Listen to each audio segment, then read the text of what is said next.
Hello and welcome to our webinar on supporting self-determination and enhancing career development for young adults with mental health diagnoses.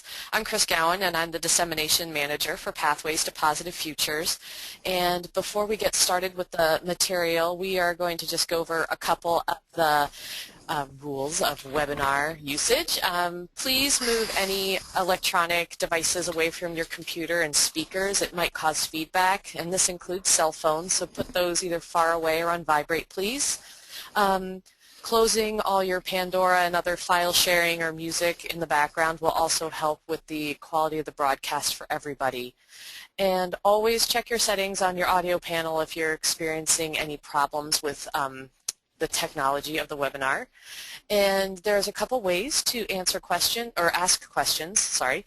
You can either send questions to the webinar organizers and presenters through the chat box on your screen, or you can raise your hand. And those questions, time pending, will be addressed at the end. So, and if you're calling over the phone, please remember to enter your unique ID so we can unmute your line. A recording of this webinar and the presentation will be available online at our website at Pathways to Positive Futures shortly after, a few days after this broadcast. So without further ado, I'm going to leave this to Joanne Sowers and Michael Waymeyer, who are your presenters for today. Welcome. Thank you so much for taking the time to join us today. I'm Joanne Sowers with the Pathways to Positive Futures project and the principal investigator of My Career Visions, which is one of the research studies that we'll be talking about today. And we're located at Portland State University. Michael, would you like to introduce yourself? Greetings all. My name is Mike Waymeyer. I'm a professor at the University of Kansas, and looking out my window at about 10 inches of snow, so if you're not in a colder place, I envy you. And I'm also director of the Kansas University Center on Developmental Disabilities, and I've had the pleasure of collaborating with Joanne and several of her colleagues for the better part of a couple decades.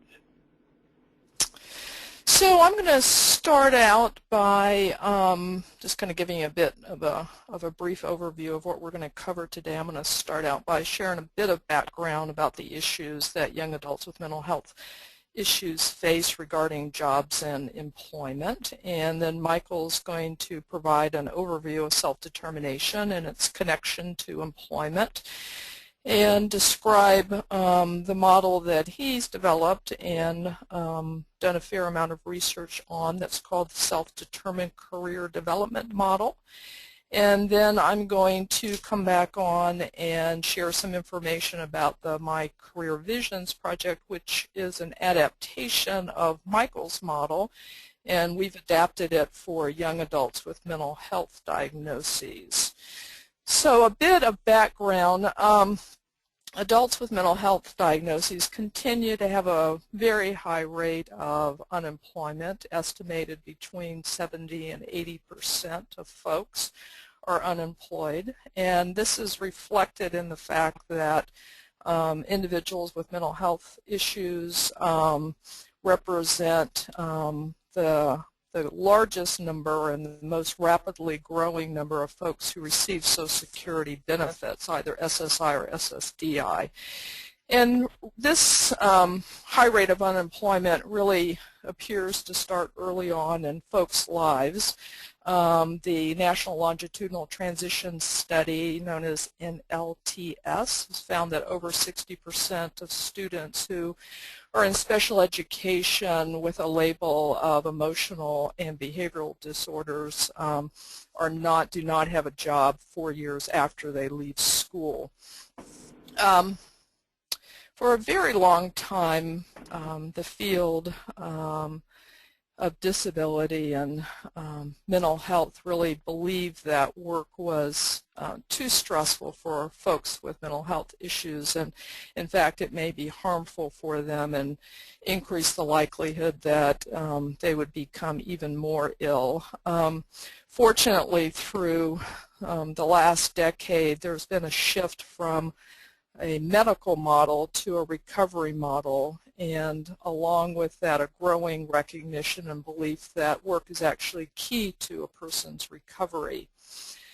Supported employment, as probably most of you know, has really emerged as an effective practice for assisting adults with mental health issues to become employed. The vast majority of the folks who are in supported employment, and really who the model was developed for, was individuals who are older, who've been in the mental health system for a long time, probably have been hospitalized a number of times, and have a very long history of unemployment. And the focus of the programs has really been trying to get these folks back into, or into for the first time, an entry-level job in the community. Kind of shifting to a key piece of what we're talking about today is self-determination, and the work of Michael and many of his colleagues and other folks around the country has found that self-determination is a key predictor of post-secondary success for individuals with disabilities, and that includes employment for youth with disabilities. The focus, however, of the intervention research to date for a vast majority of it has focused on youth with developmental disabilities. So I would like to turn it over to Michael now. Okay, thanks, Joanne. And I'll use Joanne's last statement. In fact, much of my work in the field around issues of promoting and enhancing the self-determination of youth and adults with disabilities has been within the context of youth and adults with intellectual and developmental disabilities. Although, ironically, the population with whom we've done the most work with the self-determined career development model that I'll describe later on have been youth and adults with emotional, behavioral disorder and mental health diagnoses. So, and I believe very strongly that these issues aren't disability issues, really. Even they're just they're human issues, and that and our work, particularly our intervention work, has not been disability specific per se. That said, I think it's fair to say that there's been less research within the context of mental health and emotional behavior disorders around self-determination than in other areas, although there is some. So I thought I'd start out, you see the slide before you has, go back one, Sarah, has a picture of, we often use the analogy of a bridge, the metaphor of a bridge, when we talk about the transition to from youth to adulthood. And of course, on the left, you all recognize the iconic bridge, the Gateway Bridge into San Francisco. And on the right, what you see is a photograph of a bridge that was actually built in Louisiana to cross the mighty Mississippi River just upstream from New Orleans, and in large measure because of the politics in the area and economics. You actually approach the bridge from the opposite shore that you're looking at there, and it ends. And it is literally a bridge to nowhere. And so our struggle with transition is, how do we provide the kinds of supports and services that enable students to cross over a bridge into something that's worth crossing over to, and not just end up in a dead end. And I believe, go ahead, Sarah, the answer to that there are a number of pieces, but one of the critical pieces is that of enhancing and promoting self-determination. And so there you see, so we build the bridge by focusing on issues of self-determination. Go ahead, next slide. Jim Martin at the University of Oklahoma and some of his colleagues have worked in the area and with youth with emotional and behavioral disorders, as well as youth with learning disabilities. And they pointed out what I think is something that's worth restating. They asked if students floated in life jackets for 12 years, would they be expected to swim if the jackets were suddenly jerked away? And of course the answer is certainly not. They would sink. And it's, the situation, they argue, is similar for students receiving special education services. And they're not taught how to self-manage their own lives. The special education process can be, unfortunately, much too dependency creating, and thus we shouldn't necessarily be surprised that they don't succeed when they're really thrust into the cold water of post-school reality. So, we believe this is an important issue for all kids, but particularly for kids who have some disability or some issues that limit often opportunities. So what is self-determination? Well, if you go to the dictionary, you're going to get basically two classes of definition. One of them refers to a personal sense of the construct, and talks generally about determining one's own fate or one's own action. The other general definition refers to a broader, the rights of people to freedom, to independence. You see this language mainly in political science, but you also see it in the context of disability empowerment movement. So you'll see references to self-determination referring both at that broader level of the rights of people to govern their own lives, but also, and particularly within the context of transition and education, what we're really talking about is how do we promote this personal capacity, this disposition, this characteristic of students that enable them to determine their own fate and course of action. And we're always looking for synonyms, and if you're looking for a synonym for self-determination, a good one is, go ahead with the next slide, the notion of self-governing. What we want to do is to enable young people to kind of govern their own behavior. Think about a governor on a motor. It kind of controls the speed at which something occurs and helps you regulate. We want to enable young people to regulate, to self-govern themselves so that they act in ways that encourage them to look at longer-term outcomes, not just act for the moment, not just act impulsively, to be more goal-oriented, to be more self-directed. And so when you're thinking about issues of self-determination, this notion of self-governing is a good way to think of this. Go ahead with the next one. We have talked about self-determination and self-determined behavior as referring to volitional actions that enable one to act as the primary causal agent in one's life and to maintain and improve one's quality of life. And just a couple of points there. Volitional action is an important way to think about issues of self-determination. Self-determination comes from philosophical roots referring to the notion of determinism or cause. So really, if you think about self-determination is self-determinism or self-caused action, then you're hitting on the really true intent of the construct. So it's volitional. Volitional action is obviously acting based upon one's own will, based upon one's own preference. But I would also point out that volitional action is intentional. It's not just random. It's not just impulsive. Volitional action has an intent to act in ways that enable a person to achieve goals and to do that. So, self-determined behavior is not just doing what you want all the time.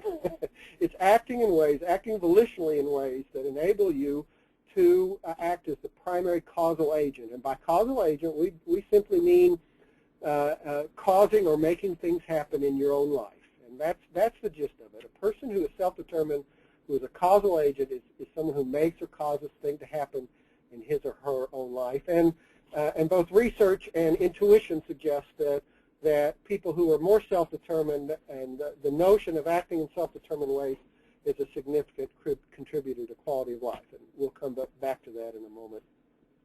But let me talk a minute about what common misperceptions of self-determination are, because our field tends to be rife with these, and how you understand the construct can impact what you do with youth and adults. First of all, this notion that self-determination means the same thing as independent performance of actions, just doing it yourself, is wrong. I call that the John Wayne theory of self-determination. And in fact, self-determination means acting volitionally. It means causing things to happen in your own life. Sometimes that means doing it yourself, but often it means relying on the resources and expertise of other people.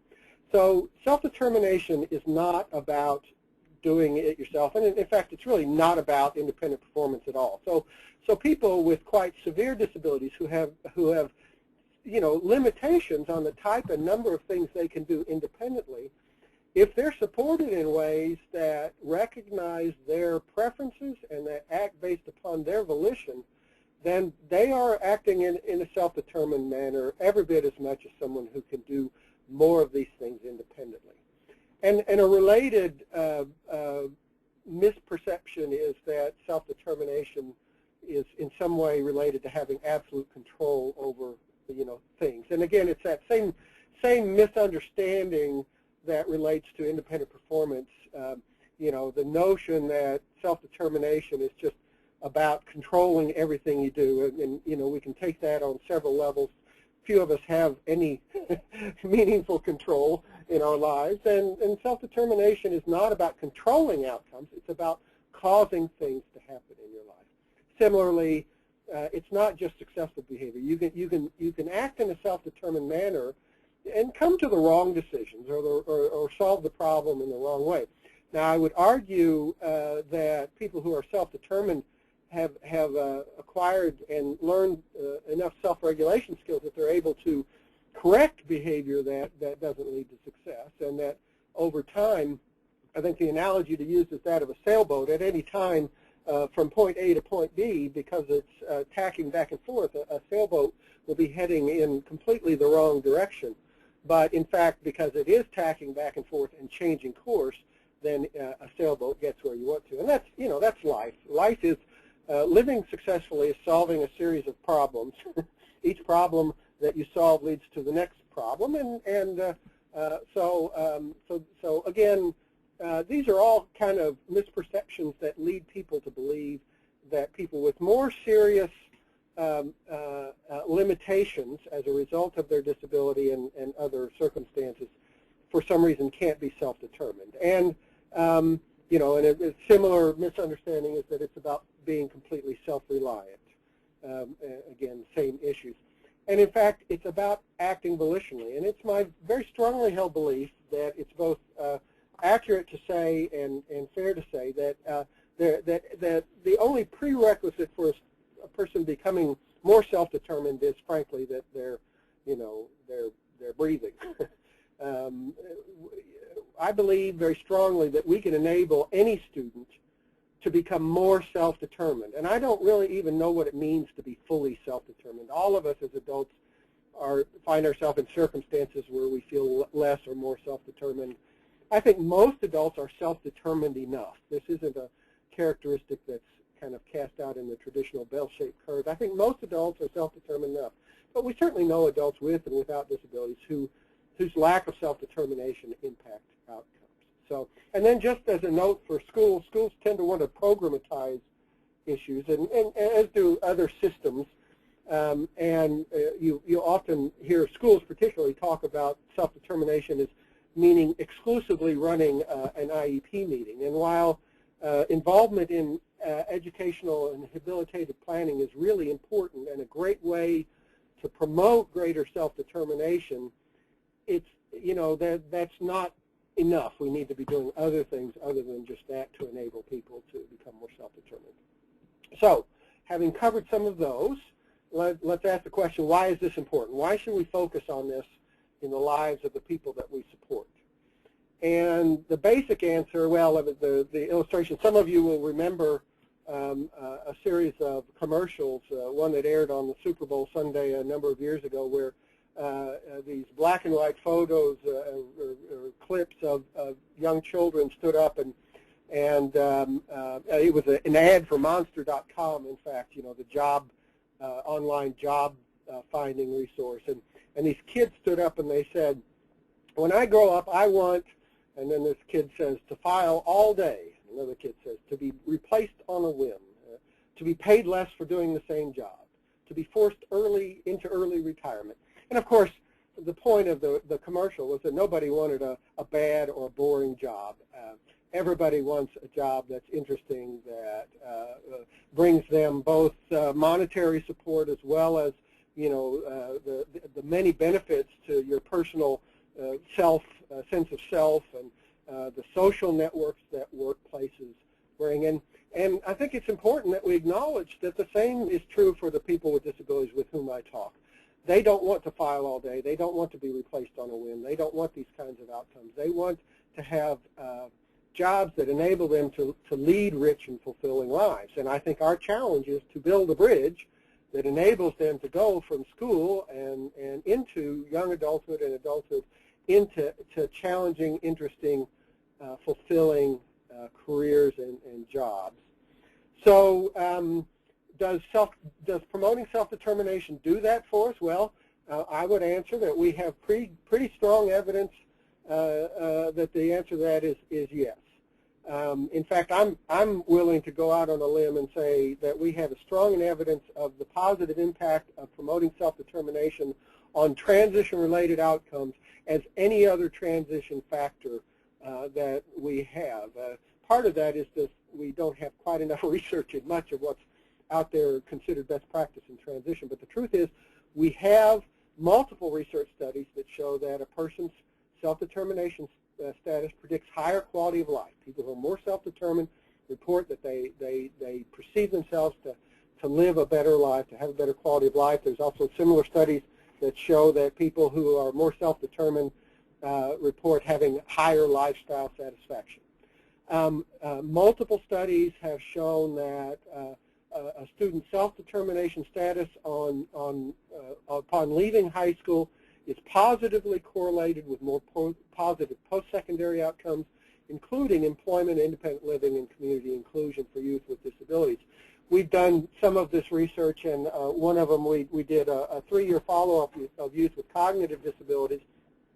We'd measured their self-determination when they left high school and followed up 1 and 3 years out. And by 3 years out, students in the high self-determination group, on 30 items that we measured, there wasn't a single item in which students in the high self-determination group scored less positively than students in the low self-determination group. And these groups were matched by IQ and other factors. So it seems clear that promoting self-determination is one means in building a bridge to a better life. And then we know that it makes sense that youth who are more engaged in personally valued recreation activities are more self-determined. So again, that whole issue of a better quality of life. So we have research.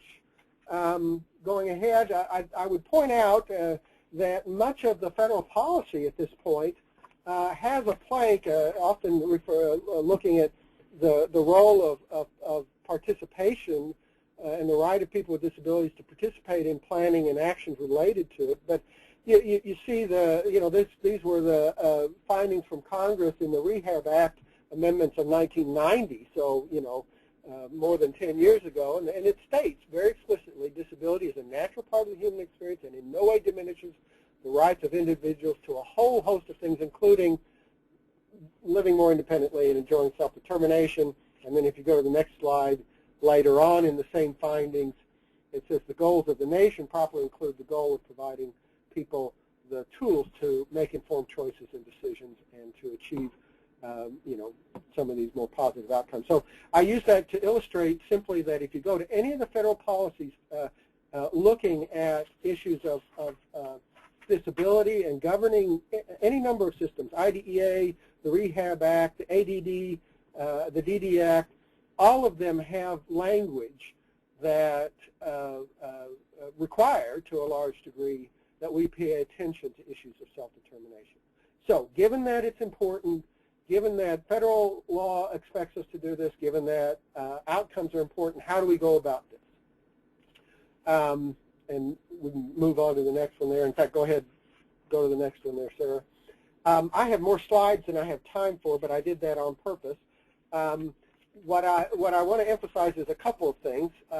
We support and enable people to become more self-determined through multiple means. And first is, there are a lot of instructional activities that we can enhance the capacity of youth and adults with disabilities to, be involved in goal setting, problem solving, decision making, learn to self-regulate, action, a host of things that we can increase capacity.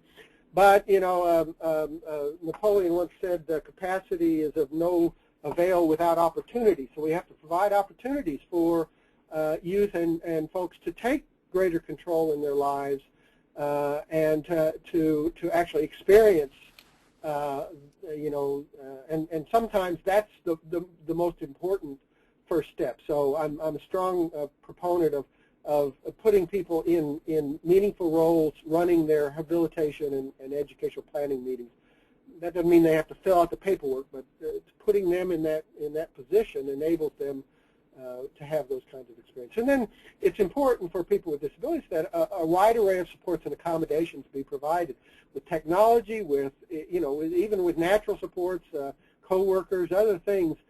People can achieve things that can perform tasks they otherwise might not have been able to. And if you think about it again, self-determination is not about doing it yourself, it's about acting volitionally. So these supports and accommodations become important.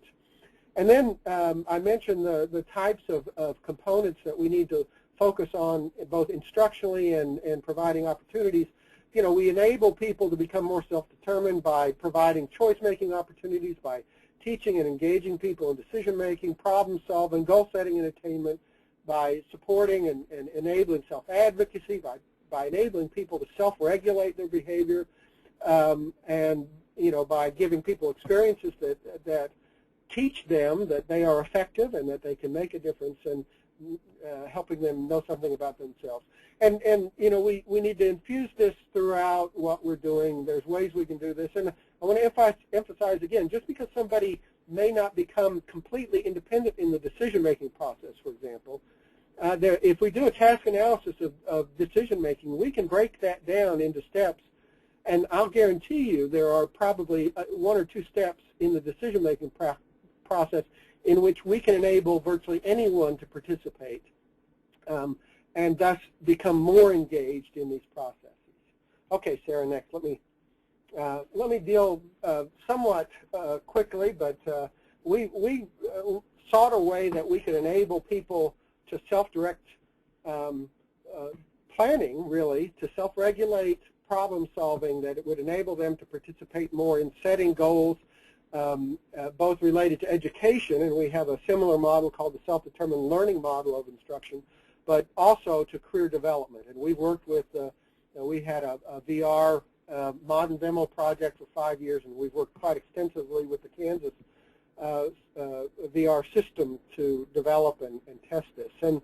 And the self-determined career development model is basically a model of support that enables people to support people to self-regulate problem solving, that enables them to set goals related to career and development and job activities, to create an action plan that enables them to work toward those goals, and then importantly to self-monitor and self-evaluate their progress toward those goals, toward that goal, and if necessary go back up and change the action plan, or eventually change the goal if necessary. So it's a self-regulated problem-solving process, but we've used with children in various forms with children, youth, and adults to engage them. Sarah, go to the next slide if you would. The model has 3 phases, and each phase is a problem that the person solves. So phase 1's problem is, what is my goal? Phase 2's problem is what is my plan. Phase 3 is what have I learned. Go ahead to the next slide. And in each phase, the person involved in the process answers a series of 4 questions that enables them to solve the problem. So these are the questions in Phase 1 that folks answer and are supported to answer that enables them to solve the problem as what is my goal. And Phase 1 ends in the determination of a goal. Next one. Phase 2 then, the problem to solve is what is my plan. These 4 questions are answered, and it leads to the setting of an action plan and a self-monitoring program to monitor progress on that. And then the third phase is solving the problem. Have I learned what I need to learn, basically? And folks go through this and in so doing evaluate based upon their self-monitoring their progress toward their goal, and then revise their action plan and their goal. You need to understand that you can modify the questions to be more understandable for people based upon their cognitive ability, but it's important that they are involved in sort of this problem-solving step so that they can engage in that. We've done research, and Sarah, if you'll just go ahead and scroll down to the slide that is the print of the website. We've done some research looking at the efficacy of this on enabling folks to, as I said, including and beyond folks with cognitive and mental health and other issues to set and achieve career-related goals. And we have some data with regard to its efficacy, so anyone who wants that can contact me. I would just point out that we have provided a fairly user-friendly process of the self-determined career development model. I'm sure Pathways can post a link, and maybe, in fact, I think they already have on their webpage on how to get to this page. But you can go to this, and you can get more information about each module and each phase. So, you know, this was the outcome of our VR model demo. Let me conclude with a very quick story. I know I'm over a little bit time-wise. One of the things that you'll find when you're using this process is that you'll come to surprising outcomes. We worked with a young man who had quite serious mental health issues as well as cognitive and emotional disabilities. And we usually begin when we're teaching students and adolescents the model, we begin with them setting a recreation goal because they're more interested in recreation than they are math.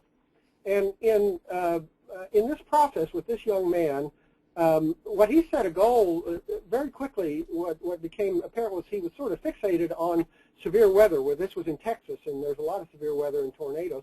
And his initial goal was that he wanted to become a storm chaser. And we went through a process where he refined that goal because that wasn't really feasible, but we determined, and he determined, that there are in fact storm chasing clubs in the Dallas-Fort Worth metropolitan area. And so the goal became to become a member of one of these clubs. And so that was his action plan, was to contact these, and then his evaluation was to do that. In really very short amount of time, he was a part of this and had been really adopted by one of these storm chasers clubs. And I can assure you that none of us on our end of it would have ever come up with the idea of looking at a storm chaser club or you know, recreation as storm chasing unless we had been directed by this young man. And so you get to some surprising and I think surprisingly positive outcomes. So last slide is just that you know, the Golden Gate Bridge there you know, we know when we cross the Golden Gate Bridge that we're going to someplace worth going, and that's our objective in looking at issues of self-determination. And Joanne, I'm going to hand it back. Thank you, Michael. That was wonderful. Sarah, do you want to launch the poll question? So just in sort of response to all the wonderful information that Michael's shared with us, do you agree or disagree with the following? The approaches we use with individuals in our program help promote their self-determination. Strongly agree, agree, disagree, strongly disagree. If you want to take a few seconds to answer that.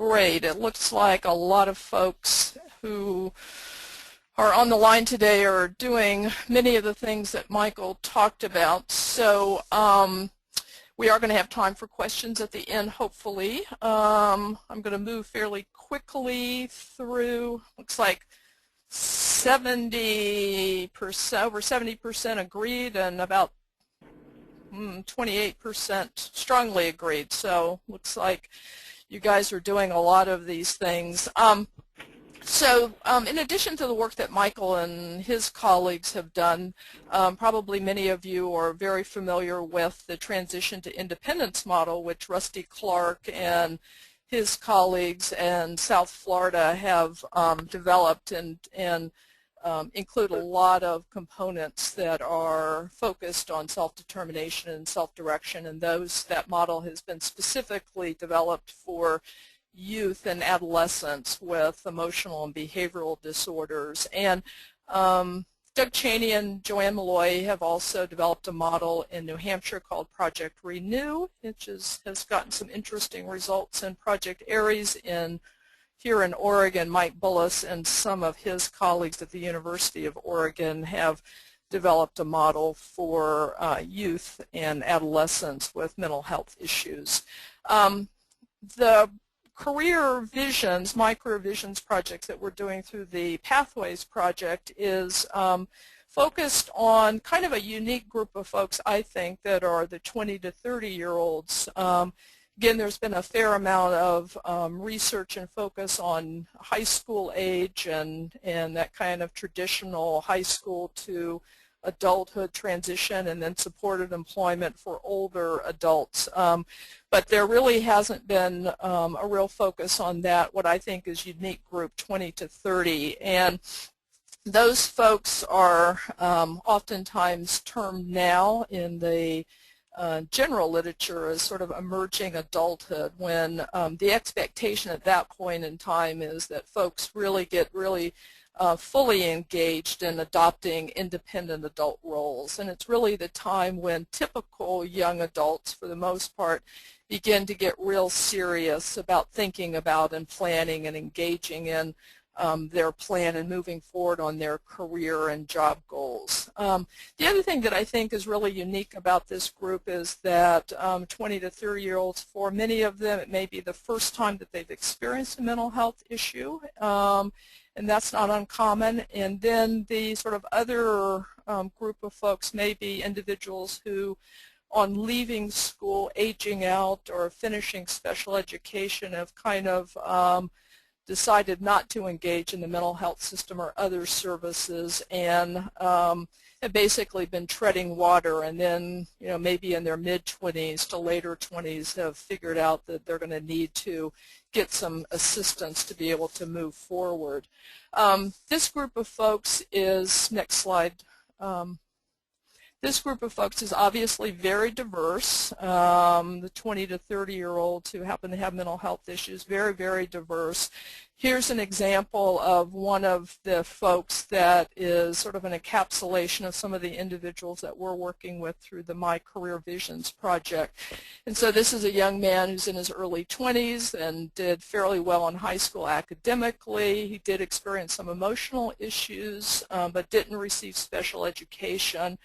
He had some depression and drug and alcohol issues that he was seeing some private providers about.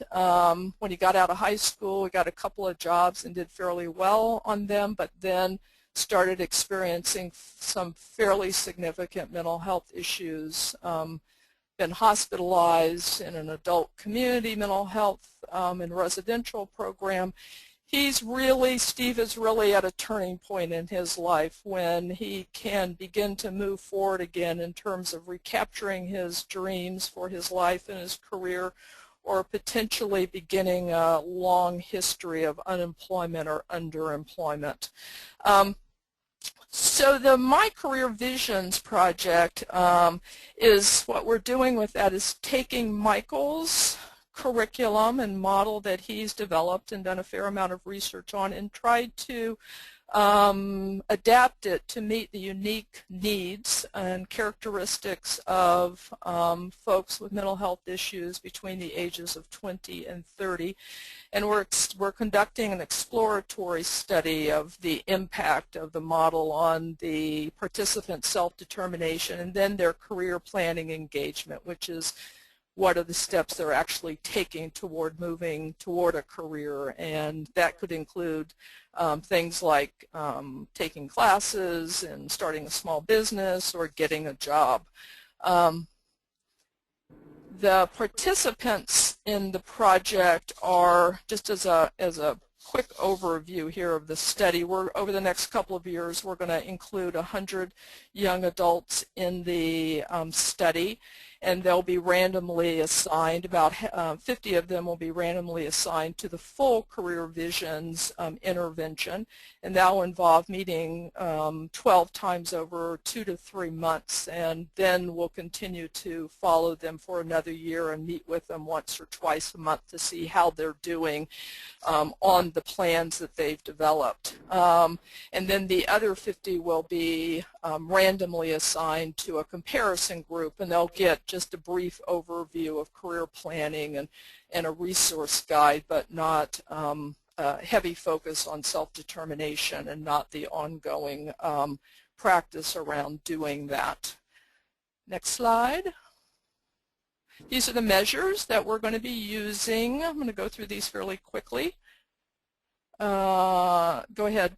These will be available to you, but I'm not going to go over those today. And these are the hypotheses for the study. So we're hypothesizing that the young adults who are in the full self-determination curriculum will show significant differences, greater significant differences on measures of self-determination than those in the comparison group, and the same thing for career development engagement. So they'll be engaged more in career development than those in the control group.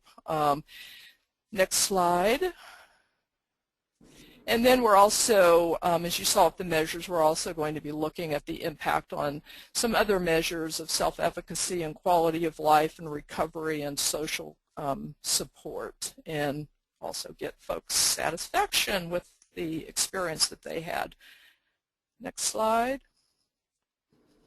So I'm not going to go over this in any kind of detail, because this is exactly the same phases that Michael has in his model and his curriculum, starting out with helping folks figure out what types of jobs, answering that question, and the next question is what is my plan, and then phase 3, what have I achieved?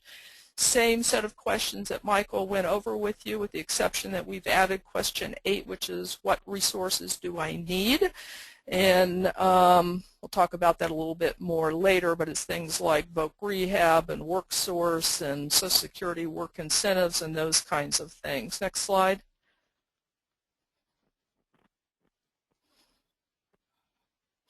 So just getting down to some specifics, the young adults meet with us once a week individually, and we're the folks who are working with them are being called career guides, and they're given a notebook and pages are added each meeting that addresses the questions that they're going to go over that meeting and the activities that they'll do to answer it. The meetings last about 2 hours, and they're very action-oriented. So in the first meeting will be completing a career profile to get to what are their strengths and interests and preferences, and then doing things like researching jobs on the computer and going on informational interviews and meeting with Voc Tech or college programs. So action-oriented types of things. Next slide.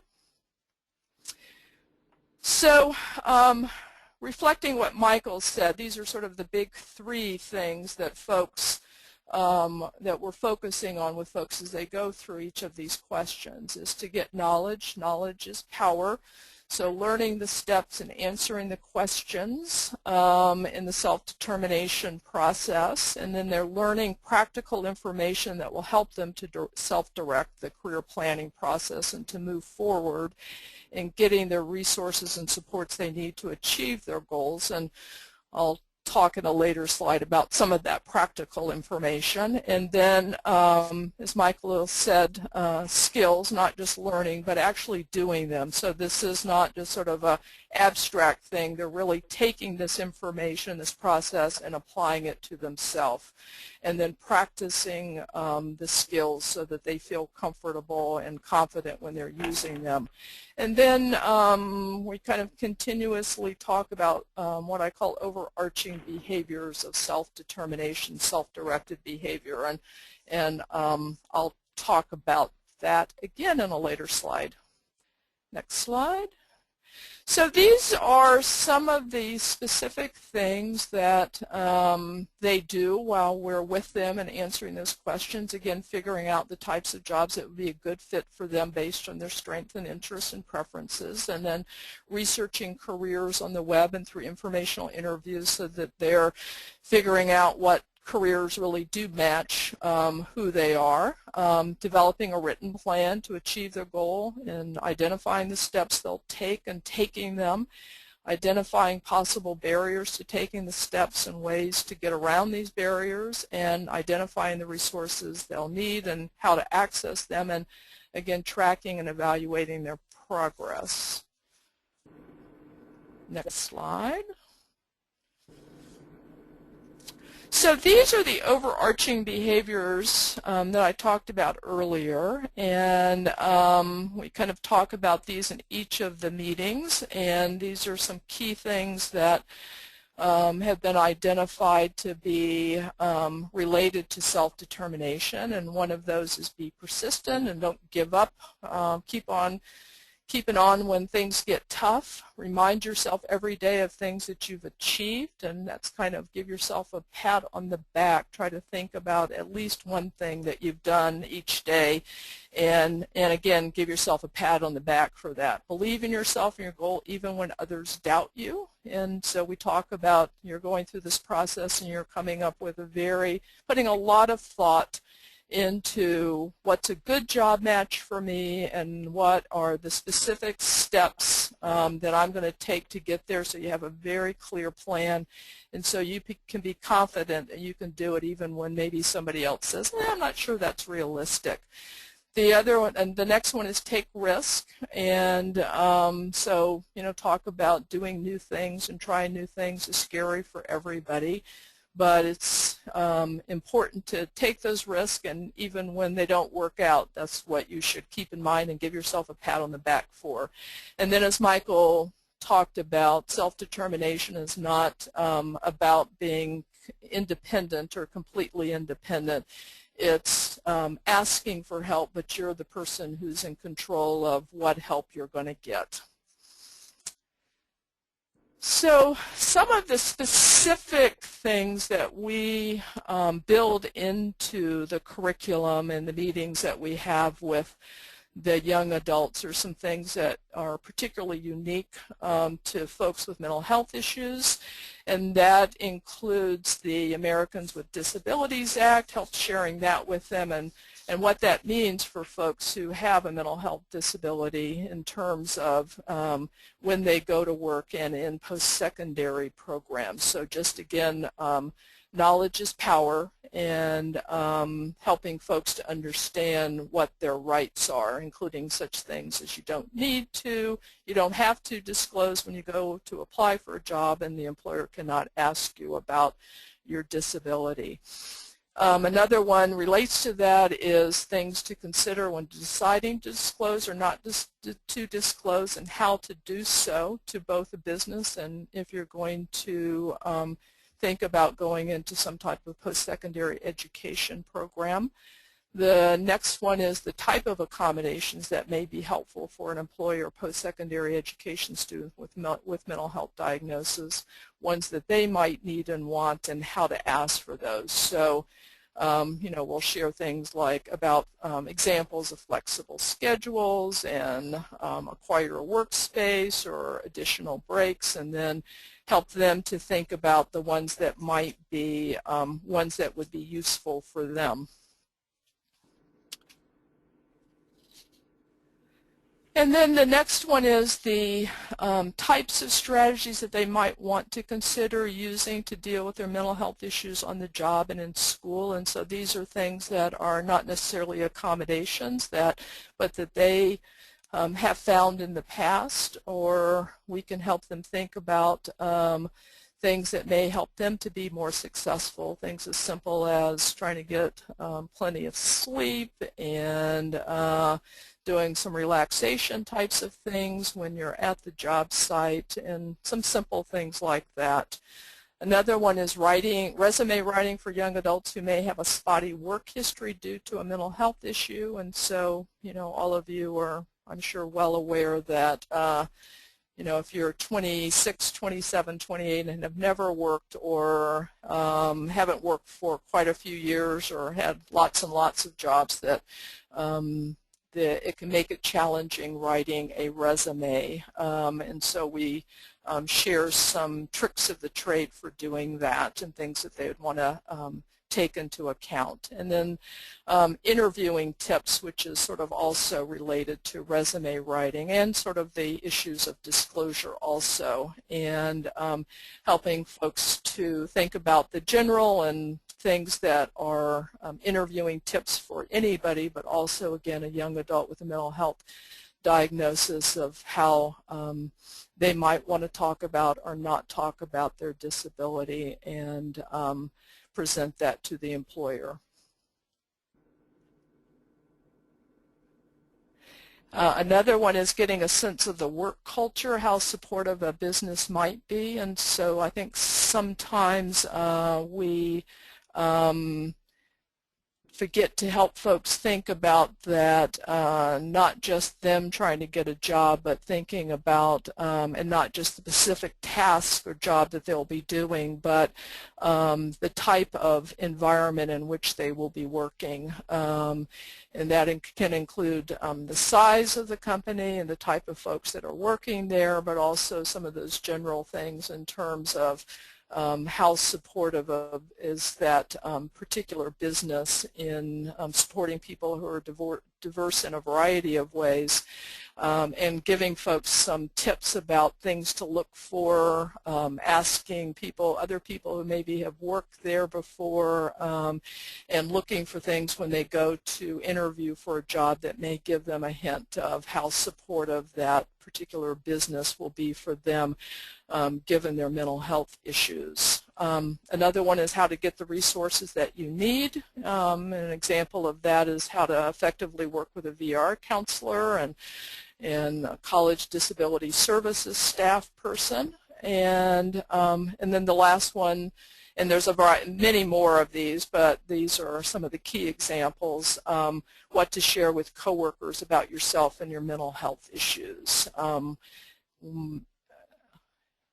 And then just kind of as a wrap-up here, so we have some time for questions. Our hope for the Career Visions project is that it serves as a platform for the young adults who are participating in the project to gain and regain their hope for having the type of job that they would like to have, and having the same opportunity to pursue the career goals as any other young adult, and that they get the knowledge and the skills, and really, I think, in a big thing, kind of a momentum and a re-momentum to be able to continue on toward their goals that maybe they had earlier on in life, but maybe because of life circumstances and challenges around their mental health issues, they may have felt like they weren't going to be able to achieve.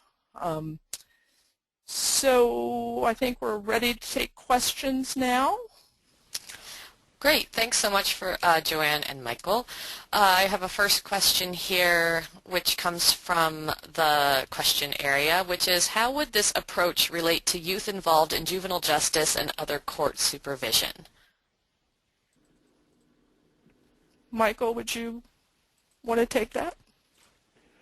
You know, I mean, obviously, youth who are in the juvenile justice system and under court supervision will have restrictions on some of the type and number of things they can do more independently. But I think as you think about youth who, particularly youth who have had run-ins with the juvenile justice system, and think about what it is that they are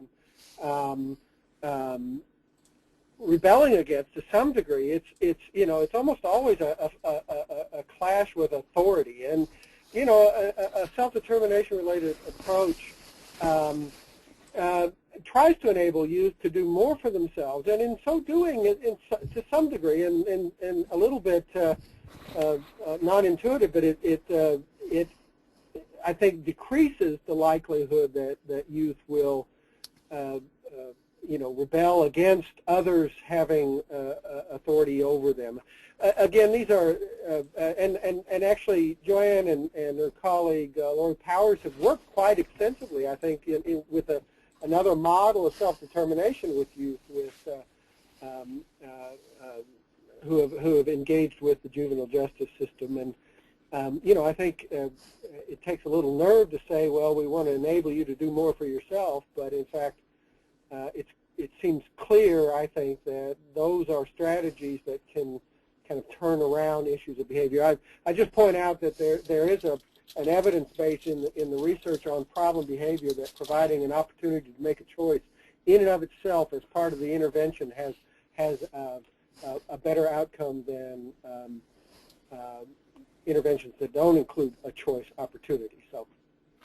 And I think the only thing that I would add to it is a fair number of the individuals who are in the My Career Visions project have criminal histories, and some of them continue to this day in the system, and you know, that's not a criteria that we're using for exclusion for folks to participate. And from my perspective, you know, you start where the person's at. So the folks that are coming into My Career Visions and in other projects that we have done is a great diversity of folks in terms of cognitive abilities and significant mental health issues and drug and alcohol issues and parent support and not support, and in the system with lots of mental health system kind of stuff and criminal history and the justice system. And we just sort of start with where they are. Certainly it impacts if somebody is still you know, very much involved and the system is placing restrictions on them, then the kinds of goals that they will start with might be, that may be impacted, but we really start with where the person is and whatever systems they're in, and work within those systems to be able to have folks move forward from there. Great. Another question that has been written in is, do you have any information as to how well people do in the transition from high school to post-high school depending on the age at which their mental illness begins? I'm not familiar, I don't know about you, Michael, I'm not familiar with data that specifically speaks to that. I believe that some of the data, though, that you have, Michael, and some of the stuff coming out of the NLTS indicates that, again, folks with who are coming out of emotional and behavioral disorders out of those programs have a compared to folks with other types of disabilities, have a fairly, aren't quite as successful in terms of getting into post-secondary programs or into jobs. But that's without necessarily being in a program that's helping them to do that. Michael? Yeah, I don't know that I've seen any data with regard to transition outcomes as a function of at what age the mental health issue began. But we do know that youth and young adults with emotional behavior disorders which I think would capture most of the youth with mental health issues who are in the school and being served by IDEA, achieve the worst of all outcomes compared to every other disability group, including youth with intellectual disabilities. So it's clear that independent of what age of onset, it's an area, for whatever reason, and I don't claim to have expertise in why that would be, but an area that's in dire need of attention. And it is, just as a sidebar to that, it is an interesting, I mean, we're just starting the My Career Visions project, and so we don't have a lot of folks enrolled and participating at this point in time, but probably just by folks who have indicated an interest and started to participate, probably about half of them are folks who sort of, in some ways like Steve, who really started experiencing very significant mental health challenges a bit later on in life. About half of them are similar to that, where they did not go through special education, and the major issues started occurring in their 20s, and then part of the other half are folks who receive special education services, and we're kind of that group that I was talking about that's been treading water a little bit. So at this point in time, just from sort of anecdotal data, and information, I can't really speak to that, but it is interesting, and we're seeing some similarities and some differences in terms of how they come to this project, given those kind of differences. A very quick question is, can Michael Waymire cite the research on choice as an intervention? Yeah, I can send a link to probably putting this up on the Pathways website if that's the easiest way. Okay. We did a meta-analysis of that that was published in a journal, so I'll send that article to Joanne. Okay, we'll get it to participants. So, and I'm looking at the questions. I know we're almost out of time, and I want to address the issue of this as a curriculum and cost issues. In fact, it's a process. There are no curricular materials per se, and the website that I showed a screenshot of provides the information you need to implement the process yourself without any cost. So it's not a for-purchase kind of thing. It's out there, and it's basically teaching self-regulated problem-solving skills. And I'm pretty certain that the link to that page, it's called More Than a Job, the Self-Determined Career Development Model, is on the resource or some links on the Pathways website. So it is, yes. Yeah. So just FYI, and in the who can do it, I think it's, I mean, we've worked with teachers, we've worked with VR counselors, we've worked with folks in independent living centers. You could work with case managers. I think you have to figure out within your system who has both the expertise to kind of help students and young people self-regulate problem solving, and where this should reside in terms of who has the time and those kinds of issues. But it's not specific to a particular professional student. So any advice on how to help promote or encourage fellow staff members to adopt a more self-determination model when they don't use it? Yeah, the universal issue. I think that it's my experience, and I've been doing this for far too long now, is that people change their mind when they begin to see the results of efforts to promote issues of self-determination. One of the outcomes of virtually every study we've ever done, and we've worked with thousands of students across multiple disability categories and adults. We always collect social validation data. We always ask teachers and others what their experience was, and universally folks say, boy, I didn't think that so-and-so could do that until we got engaged in it. So I think you change attitudes by working in, and maybe it's working with one person at a time and showing those results. I wish I had a better answer. I wish I could send out a vaccination that we could just give to skeptics, but I think people change their mind when they see what a difference these issues make. And I think one of the, just an add-on to that, is that I think sometimes the funding systems and sort of particularly around career and jobs, there's been sort of an historical sort of focus on getting folks into jobs, any jobs, as soon as possible, and there's it's understandable about why that is, but oftentimes using a process that's a self-determination process can take a little bit more time in terms of on the upfront to help folks to kind of move through figuring out what they really want to do and having them figure out their plan and doing all that piece of it. And oftentimes supported employment agencies and other even transition from school to work types of things, it really is in what's kind of identified as that key outcome is how many people have you got on jobs. And so I think that there's some, kind of policy kinds of issues that sometimes get in the way of direct service folks who oftentimes will listen to these kinds of presentations, say, hey, I would love to do that, but that's not where the focus of our program is. So just to kind of put that in there too. Well, thank you very much. We are out of time for today, and like I've mentioned before, both verbally and through the questions, that if you go to the Pathways website under trainings, and you can even look up the webinars and just Google Pathways to Positive Futures, you'll find it.